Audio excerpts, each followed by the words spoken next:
नटीला नटी नाही तर काय म्हणायचं असं म्हणत संजय राऊत यांनी राणांवर केलेल्या वक्तव्यावर आपण ठाम असल्याचं म्हटलंय।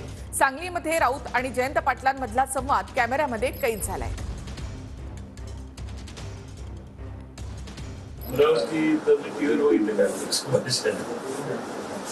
गुन्हा दाखल केला असं कळलं काहीतरी का?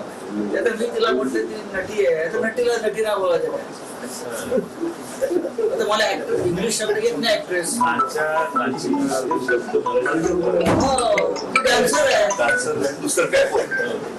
तर राऊत ठाकरे गटामधील बोगस व्यक्ती अशी टीका नवनीत राणांनी केली। राऊतांनी फक्त माझा नाही तर सर्व महिलांचा अपमान केला असं नवनीत राणा म्हणाले। संजय राऊतांच्या वक्तव्यावरून नवनीत राणा आक्रमक झाल्या। तर मी पत्रकार आहे, संपादक आहे, मला मराठी शिकवू नका असं राऊतांनी म्हटले।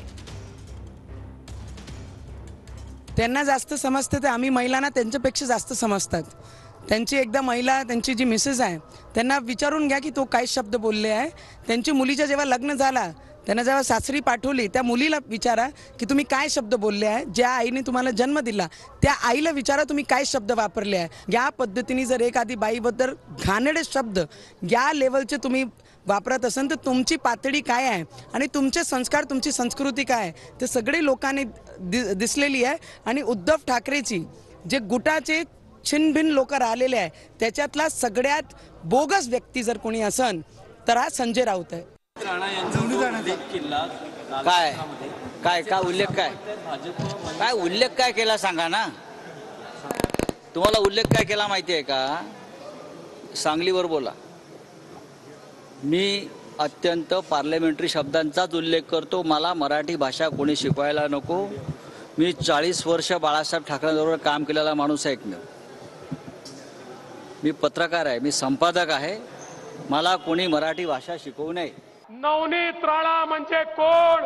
ज्यांनी उद्धव ठाकरेंच्या काळात हनुमान चालीसा म्हटली म्हणून 12 दिवस जेलमध्ये राहिल्या त्या नवनीत राणा।